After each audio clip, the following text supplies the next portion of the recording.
Assalamualaikum warahmatullahi wabarakatuh. Bismillahirrahmanirrahim. Bagaimana kabar anak-anak sekalian? Sehat-sehat semuanya? Oke.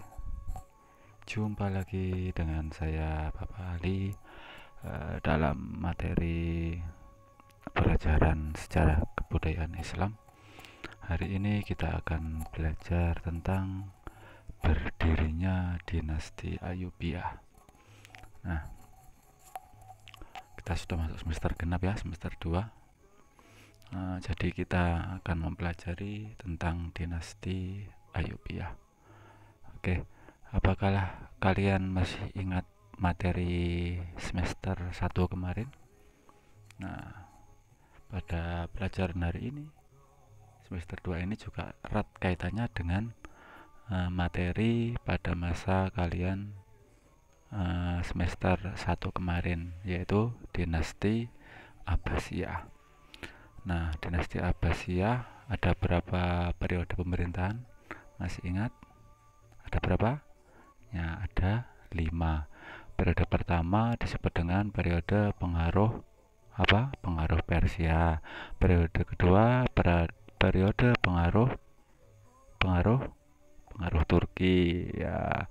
Terus periode ketiga periode pengaruh Persia kedua atau disebut dengan pemerintahan Bani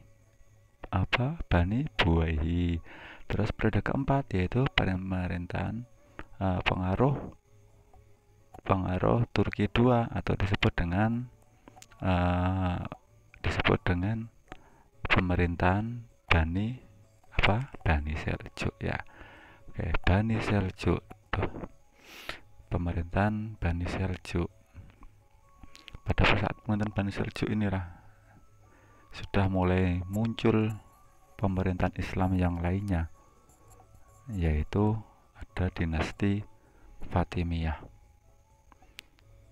Dinasti Fatimiyah ini juga pemerintahan Islam yang saat itu berkuasa. Kenapa kok ada dinasti Fatimiyah padahal sama-sama Islamnya? Fatimiyah Islam, Abbasiyah juga pemerintahan Islam. Sudah ada pemerintahan Islam yang berdiri yang sangat besar, yaitu Abbasiyah. Kenapa juga muncul pemerintahan dinasti Fatimiyah ini? Padahal sama-sama Islamnya. Kenapa tidak bersatu saja? Nah, ya memang sedikit berbeda antara Abbasiyah dan Fatimiyah. Kalau Abbasiyah ini adalah pemerintahan yang menganut Islam faham Sunni. Sedangkan Fatimiyah ini pemerintahan Islam yang menganut faham Syiah. Antara Syiah dan Sunni ini berbeda. Jadi ada perbedaan antara Syiah dan Sunni. Perbedaannya apa Pak? Perbedaannya banyak sekali. Baik itu secara fikih, secara akidah, juga secara sejarah. Ini antara Syiah dan Sunni memiliki perbedaan, memiliki cara pandang yang sangat berbeda sekali. Baiklah, untuk hari ini saya akan menjelaskan secara sejarahnya. Kalau dinasti Fatimiyah ini adalah dinasti Fatimiyah Syiah, golongan Syiah ini adalah golongan yang sangat loyal terhadap Khalifah Ali bin Abi Thalib. Sampai-sampai Khulafaur Rasyidin itu tidak mereka anggap oleh golongan Syiah. Bagi golongan Syiah, khalifah yang terbaik itu hanya Khalifah Ali bin Abi Thalib. Sedangkan khalifah yang lainnya bagi Sunni itu ada 4, yaitu mulai dari Khalifah Umar bin Khattab, Abu Bakar As-Siddiq, Utsman bin Affan, Umar bin Khattab, dan Khalifah Ali bin Abi Thalib. Jadi bagi Abbasiyah ini ada 4 orang Khulafaur Rasyidin. Bagi Syiah itu hanya ada 1 Khalifah yang Rasyidin, itu hanya 1. Nah, jadi itu ya perbedaannya dari segi sejarah. Kalau fikihnya beda, akidahnya juga berbeda. Nanti tanya saja kepada guru fikih atau guru akidah, bedanya Syiah dan Sunni itu seperti apa. Oke.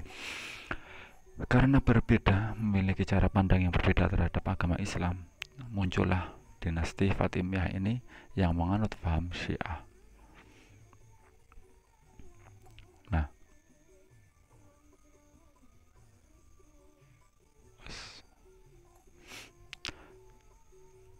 selain Abbasiyah, Fatimiyah, juga ada satu kelompok lagi yang berpengaruh, yang memiliki andil yang besar terhadap berdirinya dinasti Ayyubiyah, yaitu pasukan salib. Siapa pasukan salib ini? Pasukan salib ini adalah kelompok orang-orang Kristen, pasukan salib namanya, orang-orang Kristen yang saat itu memperluas wilayah kekuasaannya ke Timur Tengah.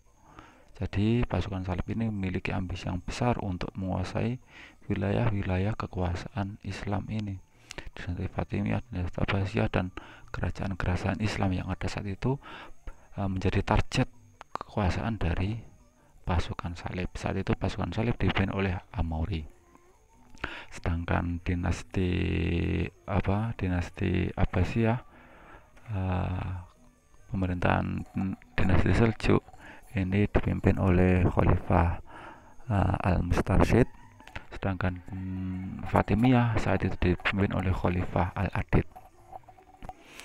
Nah,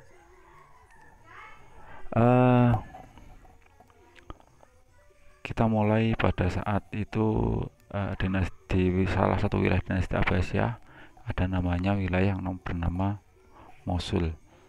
Wilayah Mosul itu saat itu dikuasai oleh Imaduddin Jangki. Imaduddin Jangki ini seorang penguasa Mosul saat itu. Saat itu datanglah kepada Imaduddin Jangki satu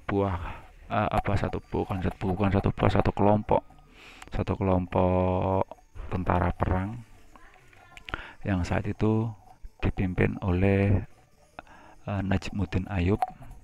Najmuddin Ayyub itu seorang pimpinan pasukan perang yang bertugas di Benteng Tikrit. Karena terjadi perselisihan, akhirnya Najmuddin Ayyub ini diusir dari Benteng Tikrit dan berlindung kepada Imaduddin Jangki. Karena saat itu Imaduddin Jangki pernah ditolong oleh Najmuddin Ayyub. Nah, Najmuddin Ayyub bersama dengan pasukan dan keluarganya, Najmuddin Ayyub punya adik yang bernama Asaduddin Sirkoh dan punya anak yang bernama Salahuddin Yusuf Al-Ayyubi. Di bawah pemerintahan Imaduddin Jangki, Najmuddin Ayyub ini mengabdi hingga suatu ketika Imaduddin Jangki ini berhasil menguasai sebuah wilayah yang bernama Baalbek. Wilayah Baalbek ini akhirnya diberikan kekuasaan kepada Najmuddin Ayyub tersebut. Setelah Imaduddin Jangki wafat, dilanjutkan oleh putranya yaitu Nuruddin Jangki. Pada saat pemerintahan Nuruddin Jangki ini, putra dari Najmuddin Ayyub yang bernama Salahuddin itu sudah menjadi pejabat di bawah kekuasaannya Nuruddin Jangki ini, sedangkan adiknya yang bernama Asaduddin Sirkoh juga menjadi pejabat pada masa pemerintahan Nuruddin Jangki ini. Saat itu salah satu wilayah dari dinasti Fatimiyah, yaitu wilayah Mesir di bawah pimpinan Sawar, ini terjadi keributan. Keributannya apa? Keributannya adalah datangnya pasukan salib ini. Pasukan salib datang ke Mesir untuk menguasai wilayah Mesir. Ketika Amauri ini mau menyerang Mesir, Amauri ini tidak serta-merta langsung menyerang Mesir, tapi menghasut anak buahnya Sawar yang bernama Dirgam. Dirgam ini pimpinan perangnya Sawar. Dirgam dihasut untuk melakukan kudeta terhadap Sawar. Sawar pun bingung karena pimpinan pasukan perangnya ingin melakukan melakukan penguasaan terhadap pemerintahannya. Sawar akhirnya meminta pertolongan kepada Nuruddin Zangki untuk mengembalikan kekuasaan Mesir kepada Sawar tersebut, mengalahkan Dirgam ataupun mengalahkan Amauri. Nuruddin Zangki dimintai tolong untuk menyelamatkan kekuasaannya Sawar di Mesir. Kenapa pikir-pikir? Karena Nuruddin Zangki ini di bawah kekuasaan Abbasiyah, sedangkan Sawar di bawah kekuasaan Fatimiyah. Bagaimana nanti pertanggungjawabannya Nuruddin Zangki terhadap Abbasiyah? Sedangkan antara Abbasiyah dan Fatimiyah ini juga tidak begitu romantis, tidak begitu harmonis. Karena apa? Karena perselisihan antara Fatimiyah dan Abbasiyah ini. Kalau Fatimiyah tadi menganut paham Syiah, kalau Abbasiyah menganut paham Sunni. Jadi Nuruddin Zangki pikir-pikir, mau menolong arep ngewangi Sawar ki nggak penak karo Abbasiyah, arep ora nulungi Sawar ki podo-podo Islami. Akhirnya dengan pertimbangan yang sangat ketat, dengan pertimbangan yang besar, akhirnya Nuruddin Zangki ini mengutus kepada Asaduddin Sirkuh untuk membantu Sawar mengembalikan kekuasaannya.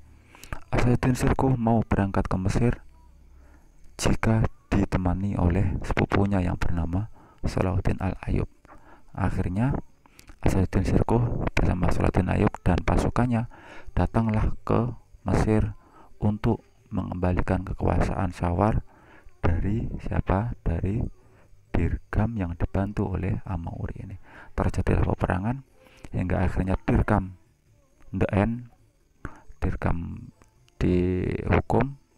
diserahkan kepada Sawar, dihukum mati, hingga Mesir pun kembali dikuasai oleh Sawar.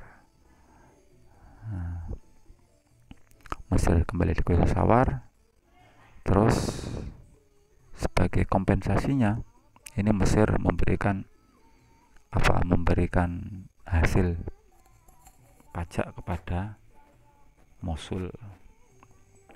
Selang beberapa tahun berikutnya,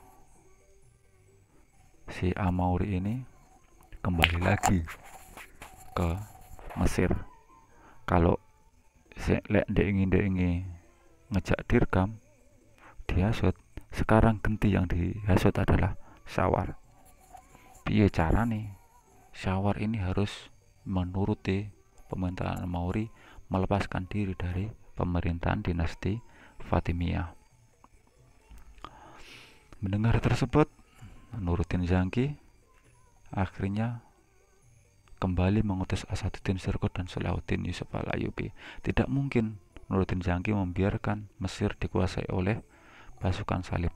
Jika sampai Mesir ini dikuasai oleh pasukan salib, otomatis umat Islam yang ada di Mesir ini menjadi korban. Otomatis umat Islam juga akan sangat berkurang. Nah, untuk menghindari tersebut, akhirnya Asaduddin Sirkuh dan Salahuddin kembali lagi ke Mesir untuk menanggulangi jangan sampai pasukan salib ini datang menguasai Mesir. Akhirnya terjadi peperangan yang sangat sengit antara pasukan Sawar yang dibantu oleh tentara salib dengan pasukan Salahuddin ini. Cari perang, hingga karena sama-sama kuat, terjadilah kesepakatan damai antara pasukan Islam dan pasukan salib. Perjanjian damai antara lain yaitu perjanjiannya adalah pertukaran tawanan perang. Jadi tawanan pasukan salib diserahkan, pasukan Islam juga diserahkan lagi. Terus kemudian yang kedua perjanjiannya adalah Salahuddin dan Asaduddin Sirkuh harus kembali ke Mosul, ke Syria. Sedangkan Amauri kembali lagi ke Yerusalem, ke wilayah kekuasaannya lagi. Kemudian wilayah Iskandariyah, wilayah Mesir kembali dikuasai oleh Syawar. Nah, terjadi perjanjian damai akhirnya antara ini Mesir dan Yerusalem berjalan sendiri-sendiri di bawah kekuasaan mereka masing-masing. Wes damai. Setelah damai ternyata tidak lama kemudian Amauri kembali lagi ke Mesir untuk melakukan penguasaan terhadap Mesir lagi. Asaduddin Syirkuh dan Salahuddin karena diingkari, merasa perjanjiannya diingkari, datang lagi ke Mesir dengan pasukan yang lebih besar, pasukan yang lebih kuat. Akhirnya pasukan salib berhasil dipukul mundur, kalah. Syawar diserahkan kepada Khalifah Al-Adid, Khalifah dinasti Fatimiyah, dan akhirnya dihukum. Terus Mesir, kekuasaan Mesir oleh Khalifah Al-Adid diserahkan kepada Asaduddin Syirkuh, atau siapa tadi, pamannya dari Salahuddin Al-Ayyub ini, hingga Mesir akhirnya dikuasai oleh Asaduddin Syirkuh. Asaduddin Syirkuh ternyata berkuasa tidak lama, hanya sekitar 2 bulan menjadi penguasa di Mesir dan wafat. Kemudian setelah Asaduddin Syirkuh wafat, pemerintahan di Mesir dilanjutkan oleh Salahuddin Al-Ayyub. Selang beberapa lama, sekitar tahun 1171, Khalifah Al-Adid atau Khalifah dinasti Fatimiyah ini wafat. Setelah Khalifah Al-Adid wafat, akhirnya Salahuddin ini memproklamirkan diri untuk meneruskan kekuasaan dari Khalifah Al-Adid, yaitu menjadi penguasa Mesir secara utuh, menjadi pimpinan di Mesir secara utuh. Mulai saat itulah Mesir dan wilayah-wilayah sekitarnya dikuasai penuh oleh Salahuddin Al-Ayyub, dan berdirilah pemerintahan dari dinasti Ayyubiyah hingga berjalan kurang lebih sekitar 75 tahun, mulai dari tahun 1171 sampai tahun 1250 Masehi. Salahuddin beserta keturunannya menjadi penguasa pemerintahan dinasti Ayyubiyah ini. Salahuddin merubah